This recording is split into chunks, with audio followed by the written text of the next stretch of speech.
Picture this scenario. You're lying awake at 3 in the morning, staring at the ceiling while your mind quietly runs through every financial disaster that could realistically happen before sunrise. The car that's been making that strange noise for 2 weeks. The laptop that freezes a little longer each time you open it. The job that doesn't feel quite as stable as it did 6 months ago. The pet who's been eating less than usual. None of these things are happening right now, but your brain is treating all of them as if they're simultaneous emergencies, because when there's no financial buffer between you and the world, that's exactly what they feel like. My name is Puck, and I've spent a considerable amount of time studying the relationship between money and human behavior. Not just the economics of it, but the psychology, the neuroscience, and the way that different amounts of savings fundamentally alter how a person moves through their daily life. What I want to walk you through today is something that most financial content completely ignores, which is why certain specific dollar amounts create actual psychological and behavioral shifts, not just numerical ones. And the first real threshold, the one that changes more than people expect, isn't $1 million. It isn't even 100,000. It's 10,000.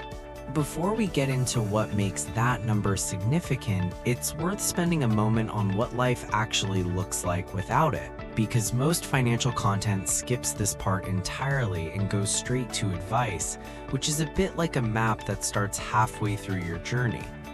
When you have no savings buffer, every financial decision, even the small ones, carries a weight that it shouldn't have to carry. You're standing in the grocery store calculating whether the name brand version of something is worth the extra 80 cents, not because you're being fiscally responsible, but because you're genuinely uncertain whether that 80 cents matters. Your friend suggests dinner somewhere, and you spend the next 2 hours constructing a plausible-sounding excuse because admitting that $25 for a meal would genuinely affect your budget feels like a vulnerability you can't afford to show. This is the texture of life when every dollar is load-bearing. Every unexpected expense isn't just an inconvenience, it's a small structural crisis because there's no slack in the system to absorb it. And here's the thing that's easy to miss from the outside. It's not just expensive, it's exhausting. The cognitive load of living that close to the financial edge consumes mental energy that could be going toward everything else in your life. When you finally accumulate $10,000 in savings, the transformation that happens isn't primarily about being able to spend more, it's about what stops happening inside your mind. There's a specific psychological mechanism that researchers call the emergency fund effect, and it's more interesting than the name suggests. The conventional wisdom is that an emergency fund exists so you can pay for emergencies. That's true, but it's almost beside the point. The more significant function of that savings buffer is that it changes your baseline state of mind on ordinary days when nothing is going wrong. Neuroscientists who study financial stress have documented that chronically low savings levels are associated with elevated cortisol, the body's primary stress hormone, even in the absence of any immediate financial crisis. What this means practically is that the person with no savings is operating with a slightly elevated stress response all the time, not because anything bad is happening, but because their nervous system has correctly identified that they are one unexpected event away from a real problem. When you reach $10,000 in savings, that cortisol baseline drops. Your body, not just your mind, registers that there is slack in the system. The check engine light that used to feel like a countdown timer to financial catastrophe becomes genuinely a minor inconvenience. You're still annoyed, you still have to deal with it, but the internal experience is categorically different, and that difference radiates outward into every other part of your life in ways that are easy to underestimate. Consider what happens to decision-making when you remove that constant background hum of financial anxiety. The cognitive science literature on this is fairly clear. When people are under resource scarcity, whether that's time, money, or mental bandwidth, their decision-making becomes systematically worse. They focus more on immediate problems and less on future planning. They're more likely to take shortcuts. They're less able to regulate their emotional responses in difficult situations. Poverty isn't just a financial condition, it's a cognitive one.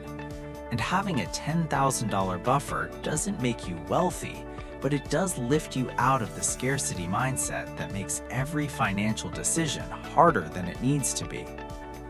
This shift from reactive to proactive, from defensive to strategic, is what most people who've reached this milestone describe as the most surprising change. They expected to feel more secure. They didn't expect to feel clearer. Let's put some concrete numbers around what $10,000 actually covers, because this is where the math becomes genuinely reassuring rather than abstract.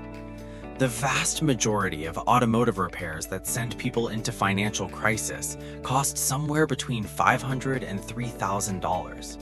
With $10,000 in the bank, every one of those situations resolves itself without touching your regular cash flow.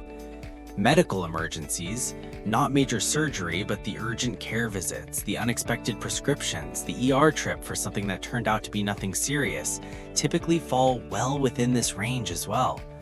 Job loss, which is probably the scenario that generates the most midnight anxiety, becomes survivable in a completely different way.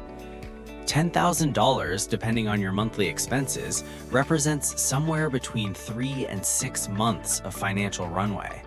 That's not just time, that's enough time to be selective, to wait for the right opportunity rather than accepting the first offer out of desperation, to negotiate, to think. There's a systemic dynamic here that's worth examining carefully because it explains why the gap between people with savings and people without savings tends to widen over time rather than converge. When you operate with no financial buffer, you're constantly paying a premium for everything. You pay more for car insurance because you can't take on a higher deductible in exchange for lower premiums. You pay more for groceries because you can't buy in bulk, when bulk buying would require capital you don't have. You're more likely to carry credit card balances because unexpected expenses have nowhere else to go. You can't take advantage of sales on things you know you'll need because buying ahead requires cash on hand. The economist Daryl Collins, who spent years documenting the financial lives of people living in poverty across multiple countries, described this phenomenon as the high cost of being poor. Being without savings isn't just a neutral state. It's a state that actively generates expenses and forecloses options in a way that's self-reinforcing. The person with $10,000 saved doesn't just have $10,000. They have access to a different set of decisions, and those decisions compound. They can take the slightly higher deductible insurance plan and save $40 a month. They can buy the bulk package when it makes sense. They can shop around for better rates on anything that's up for renewal because they have the mental bandwidth to notice those opportunities and the financial stability to act on them. These optimizations might individually seem small, $50 here, $30 there, but over a year they add up to several $100s, and over 5 years they're meaningful. This is part of why wealth tends to accumulate rather than simply exist. Having money creates conditions that make it easier to keep money, and the person who has developed the habits and systems to reach $10,000 is operating in a fundamentally different financial ecosystem than the person who hasn't. The most durable and underappreciated transformation that happens when you save your first $10,000 isn't financial, it's about identity. Most people approach saving the way they approach dieting, as a temporary period of restriction that they'll endure until they hit some target, after which they can return to their previous behavior. And that framing almost guarantees failure because restriction requires continuous willpower, and willpower is a finite resource.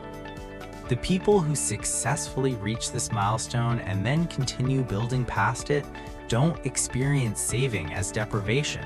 They've undergone a quieter shift in how they think about themselves. They've become someone who saves. That might sound like semantics, but the research on habit formation and identity is fairly unambiguous on this point. Behavior that aligns with self-image is dramatically more sustainable than behavior that conflicts with it. When you think of yourself as someone who saves money, you start noticing things differently. Opportunities to reduce expenses that you walked past before become visible. Additional income sources that seemed irrelevant when you had no place to put the money suddenly become interesting. You start thinking in longer time frames because you have a relationship with your future self that people with no savings often don't have. When the future feels like it's always going to look like the present, there's less motivation to invest in it. Consider the psychological distance between someone making $40,000 a year with $10,000 saved and someone making $80,000 with nothing in the bank. On paper, the higher earner seems more financially powerful. In practice, the saver has developed the one skill that actually determines long-term financial outcomes, not earning, but keeping. The ability to delay gratification, to distinguish between wants and needs, to make decisions in service of a future version of yourself rather than only the present one. These are the capacities that the process of reaching $10,000 teaches, and they don't go away once the milestone is reached. They become part of how you operate. There's also a social dimension worth acknowledging because money stress doesn't happen in a vacuum. It affects relationships, it affects how you show up in professional settings, and it affects your sense of possibility in ways that are hard to quantify but easy to feel. When you walk into a job interview knowing you have 3 to 6 months of financial runway, you carry yourself differently.